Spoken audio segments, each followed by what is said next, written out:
किसी को आप कैसे सिंदूर ऑफर कर दोगे? आप किसी शादीशुदा महिला को जाके आप सिंदूर दे सकते हो क्या? चप्पलों से पीटेगी आपको। प्रधानमंत्री आप भी जानते हैं, वो तो घर घर तो सिंदूर भेज रहे हैं। एक घर बहुत टाइम से इंतजार कर रहा है, वहाँ भी भेज दीजिए सर। सब समझ जाएंगे। हाँ, ये मोदी है, ये मोदी है, ये मोदी है, ये मोदी है, ये मोदी है, ये मोदी है, ये मोदी है। हर तरफ मैं ही मैं हूँ, दूसरा कोई नहीं है, मैं ही मैं हूँ, दूसरा कोई नहीं।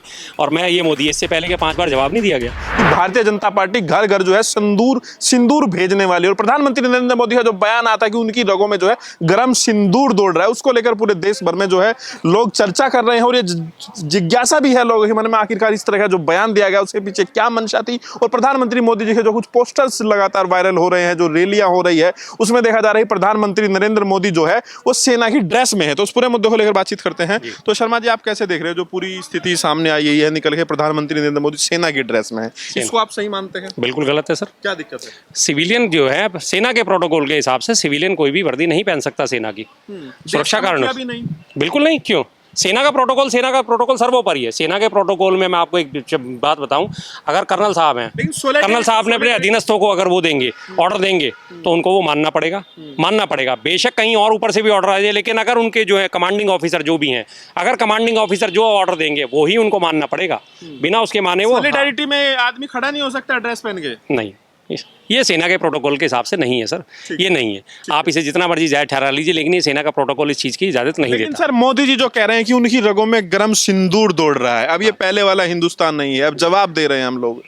तो उन्होंने ये भी कहा कि ये मोदी है, समझ रहे हो ना? हाँ, ये मोदी है, ये मोदी है, ये मोदी है, ये मोदी है, ये मोदी है, ये मोदी है, ये मोदी है। हर तरफ मैं ही मैं हूँ, दूसरा कोई नहीं है, मैं ही मैं हूँ, दूसरा कोई नहीं।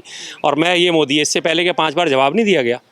2019 में भी जवाब दिया था, 2000 उससे पहले 1999 में भी, जो 1999 में भी देखिए जवाब मिला। पाकिस्तान इसी जवाब का हकदार था। लेकिन खुशी इसलिए नहीं हो रही, आधी अधूरी खुशी इसलिए हो रही है क्योंकि इस बार जो हमारे पास मौका बहुत शानदार था, हम उसे पूरी तरह नेस्तो नाबूद कर सकते थे। लेकिन 72 घंटे के अंदर जो सीज फायर कर दिया गया, फिर से एक सुनहरा मौका जो है वो गंवा दिया गया। लगातार यही सवाल पूछ रहे, जो कांग्रेसी है वो सरकार जो सेना की कार्रवाई है उस पर उससे क्यों संतुष्ट नहीं है? क्यों राहुल गांधी पूछ रहे हैं कि भाई कितने हमारे जो जेट्स है उनका नुकसान हुआ? क्या जरूरत है? जो सेना ने किया उस पर आपको गर्व करना चाहिए। देखिए जी, पूरे देश को जानकारी होनी चाहिए हमने क्या पाया, क्या खोया। और अगर हमारे कुछ नुकसान हुआ है तो उसका भी जानने का हमें हक है कि हमें नुकसान हुआ तो हुआ क्यों, ताकि हम उस पर मंथन कर सकें, ताकि हम उसमें आने वाले टाइम के लिए मंथन कर सकें कि अगर हमारे कोई किसी चीज़ का नुकसान हुआ, हमारे आर्म्स का नुकसान हुआ, हमारे अगर फाइटर जेट का नुकसान हुआ, तो वो हुआ किस वजह से? क्या हमारे रडार प्रणाली ढंग से काम नहीं कर पाई थी? क्या हमारी जो एंटी मिसाइल गन थी वो ढंग से काम नहीं कर पाई थी? क्या हम उन्हें सुरक्षा देने में अक्षम रहे? तो इन सब चीज़ों के सवालों के जब जवाब मिलते हैं तो हमें आगे जो है सुधार करने का मौका मिलता है। जब आप सवाल करेंगे तभी तो आपको सुधार करने का मौका मिलेगा। सर, मोदी जी की रगों में गरम सिंदूर दौड़ रहा है, क्या मतलब है इस बात? कॉमेडी, सीधी सीधी कॉमेडी सर। हमारा देश आज परेशान है, भुखमरी से परेशान है, बेरोजगारी से परेशान है, भ्रष्टाचार से परेशान है। तो मोदी जी से सब देखा नहीं जाता। वो बीच बीच में कुछ ना कुछ ऐसे चुटकुले छोड़ते रहते हैं कि जिससे देश जो है, तमाम देश जो है झूमता रहता है, कुछ दिन तक हंसता रहता है, मुस्कुराता रहता है। देश परेशान है, बेरोजगारी, भुखमरी, आपने तमाम मुद्दे गिना दिए। आपने शायद आप पता नहीं अपडेट नहीं है कि आप तो अपडेट रहते हैं हमेशा। भारत 4थे नंबर की इकोनॉमी बन गया सर। बिल्कुल सर, बिल्कुल बिल्कुल बिल्कुल बिल्कुल बिल्कुल पूरे देश में जश्न चल रहा है। पहली चीज तो अभी तो बना नहीं है, संभावना व्यक्त करी है कि इस साल के अंत तक जो है हम पछाड़ के 4थी अर्थव्यवस्था बन जाएंगे। ठीक है जी, अर्थव्यवस्था हम बन जाते हैं, क्या 81.5 करोड़ लोगों को राशन देना बंद कर दिया? क्या स्वास्थ्य सेवाओं में सुधार हो गया? क्या पर कैपिटल इनकम जो है वो हमारी बढ़ गई? $4 ट्रिलियन होने के बाद हमारी क्या पर कैपिटल इनकम जो है वो हमारी बढ़ गई? क्या हमारी जो शिक्षा क्षेत्र में सुधार हो गया? आज भी कोटा में जो है एजुकेशन हब माना जाता है, हर रोज खबर आती है कि आज बच्चों ने वहाँ पे आत्महत्या करी, आज लड़की ने आत्महत्या कर दी, आज लड़के ने आत्महत्या कर ली। वहाँ के जो शिक्षार्थी हैं, जो विद्यार्थी हैं, हर रोज वहाँ पे आत्महत्या कर रहे हैं। क्यों?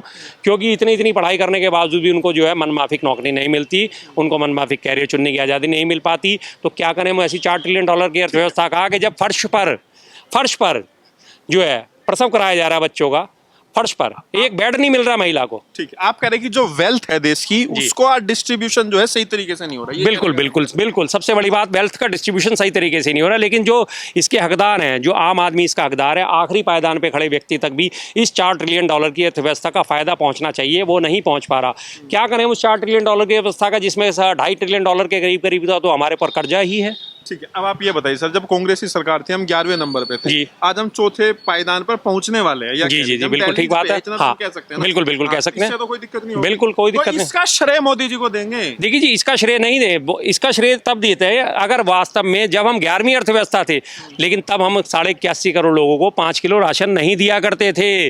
तब भी इतने लोगों के पास पैसा हुआ करता था कि राशन कार्ड पे वो उस पे पैसा लेते, उस पे राशन लेते थे। उचित दर दुकानें खुली हुई थी जिन पे कम पैसों में जो है राशन दिया जाता था, चावल दाल चीनी ये सब दी जाती थी, लेकिन कम पैसों में दी जाती थी। हाँ जी, लेकिन ऐसा नहीं था ना, तब भी लोग ये थे कि इतने हकदार थे, कमाने लायक थे कि वो कमाते थे, राशन कार्ड लेके जाते थे, 2 रुपये किलो गेहूं या 4 रुपये किलो चावल या 8 रुपये किलो चीनी खरीद के लाते थे। आज हालत ये है, खराब हुए हैं। हाँ जी, हालात खराब हुए। 81.5 करोड़ लोगों को अगर 5 किलो राशन दिया जा रहा है तो हालात अच्छे हुए या बेहतर खराब हुए? सीधा सीधा गणित मैं तो पूछ रहा हूँ। फिर तरक्की कौन कर रहा है? कौन तरक्की कर रहा है? सिर्फ चंद उद्योगपति, चंद चुनिंदा उद्योगपतियों के घराने हैं, वो तरक्की कर रहे हैं लगातार। सारा पैसे का डिस्ट्रीब्यूशन फेल होकर एक ही तरफ जा रहा है। अब आप ये देखिए, दिल्ली की मैं एक छोटी सी घटना का उदाहरण देता हूँ। दिल्ली में जो है झुग्गी झोपड़ी है, उजाड़ी जा रही है लगातार। उजाड़ी जाने के बाद अब वहाँ पे फ्लैट बसा दिए जाएंगे। पैसा कहाँ जाएगा? सारा उद्योगपतियों के पास। सरोजनी नगर मार्केट रेहड़ी पटरी वालों को उजाड़ा जा रहा है। क्यों? क्योंकि वहाँ पे एक बड़ा शॉपिंग मॉल बन रहा है। जाहिर सी बात है, वो शॉपिंग मॉल तभी चलेगा जब वहाँ पे जो लोग वो माल नहीं मिलेगा तो धीरे धीरे शॉपिंग मॉल में जाएंगे खरीदारी करने। तो इसी तरह से लगातार जो है विकेंद्रीयकरण करने के बदले केंद्रीयकरण करा जा रहा है पूंजी का। ठीक है, आप कह रहे हैं कि सर ये जो सरोजनी मार्केट है उसमें उसको उजाड़ा जा रहा है। अभी देखा जा रहा है कि सर जामिया में भी जो वहाँ पे जो घर है, दुकान है, उनको भी नोटिस मिल गया, उसको भी तोड़ा जाएगा।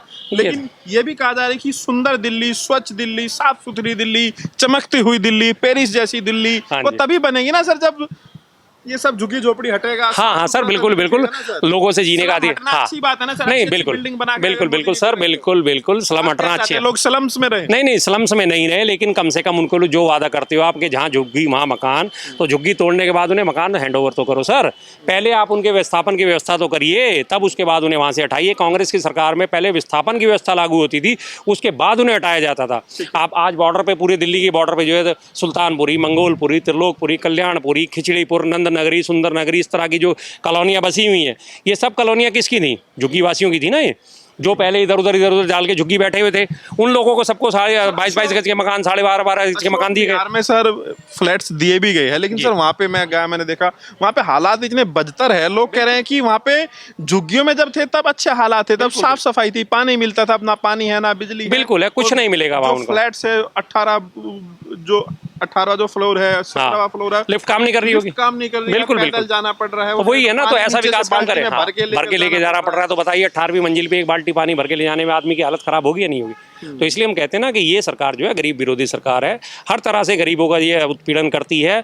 अपने चंद चुनिंदा उद्योगपति हैं, उन्हीं का पेट भरना जानती है सरकार, इसके अलावा वो किसी के लिए काम नहीं करती। 4 ट्रिलियन डॉलर की अर्थव्यवस्था हो गई तो क्यों आज हमारे काम आदमी जो है पानी की समस्या से जूझ रहा है? क्यों अपने रोजगार की समस्या से जूझ रहा है? क्यों स्वास्थ्य की समस्या से जूझ रहा है? दिल्ली में 4 महीने कैसे देखते हैं आप? बिल्कुल शून्य, खराब रहा। सीएम रेखा को और आगे भी रहने हैं सर। ये सिर्फ 4 महीने की बात नहीं है, तो 4 दिन की चांदनी, आगे अंधेरी रात ही रात है। कोई बहुत लंबी रात खींचेगी अभी तो। ठीक है सर, आखिरी सवाल मेरा आपसे है, जहां से हमने शुरू किया था वही है। प्रधानमंत्री नरेंद्र मोदी, वो लोग जिस तरीके से कह रहे हैं कि भाई घर घर सिंदूर लेकर जाएंगे, लेकिन भारतीय परंपरा में, हिंदुओं में एक परंपरा है कि जो महिला जो सिंदूर लगाती है उसे पति का दिया हुआ सिंदूर लगाती है। लेकिन अगर बीजेपी वाले लोग सिंदूर लेकर उन्हें घर जाएंगे, लोग विरोध भी कर रहे थे, भाई उस सिंदूर का हम इस्तेमाल नहीं करेंगे। बिल्कुल जाहिर सी बात है, हो कैसे मानते हैं? जाहिर बात है, नौटंकी। मैंने पहले ही कहा था ना, सबसे पहले ही मैंने कहा था नौटंकी। किसी को आप कैसे सिंदूर ऑफर कर दोगे? आप किसी शादीशुदा महिला को जाके आप सिंदूर दे सकते हो क्या? चप्पलों से पीटेगी आपको।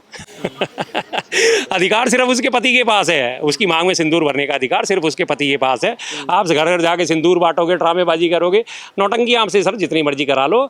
परिधान मंत्री हैं हमारे, प्रधानमंत्री कम प्रधानमंत्री ज़्यादा हैं, और जितनी मर्जी घड़ी घड़ी नौटंकी। मुझे बार बार शोले का डायलॉग याद आता है, अबे यार ये वो जय वीरू के बीच में आपस में बातचीत चल रही थी, क्या यार घड़ी घड़ी नौटंकी करता है। वही हालत है इनकी, हर दूसरे दिन एक नई नौटंकी तैयार है। सिंदूर भेज रहे हैं, उसका मतलब ये है कि सिंदूर की रक्षा की जाएगी, इसको आप कैसे देखते हैं? अरे रक्षा ऐसे क्या क्या घर घर जाके करी जाएगी? रक्षा आपने करनी थी तो आपने बीएसएफ के 17,500 जवानों की जो है पोस्ट खाली पड़ी हैं, उनको क्यों नहीं भरा? बीएसएफ का काम होता है जाके बॉर्डर की रक्षा करना। हमारे बीएसएफ में 17,500 पोस्ट खाली पड़ी हुई हैं, आपने उनको ही भर लिया होता तो बीएसएफ को वहाँ पे ढंग से डिप्लॉय करा होता, पहलगाम में, कश्मीर में बॉर्डर सिक्योरिटी पे लगाया होता, तो आज शायद ये घटना अंजाम ही ना होती। क्योंकि आपने सिक्योरिटी में लैप करा, आपने 17,500 लोगों की जो पद हैं वो खाली कर रखे हैं। सेना में हमारे करीब 2 लाख से ऊपर पद खाली हुए पड़े हैं, आप उनकी भरिए ना। आप लगातार दुनिया मोदी जी महिलाओं के सिंदूर की रक्षा कर रहे हैं? नहीं नहीं नहीं, बिल्कुल नहीं, दूर दूर तक कहीं नहीं, कोई ऐसे अंदेशा नहीं है। प्रधानमंत्री आप भी जानते हैं वो घर घर तो सिंदूर भेज रहे हैं, एक घर बहुत टाइम से इंतजार कर रहा है, वहाँ भी भेज दीजिए सर। कहाँ पे? सब समझ जाएंगे।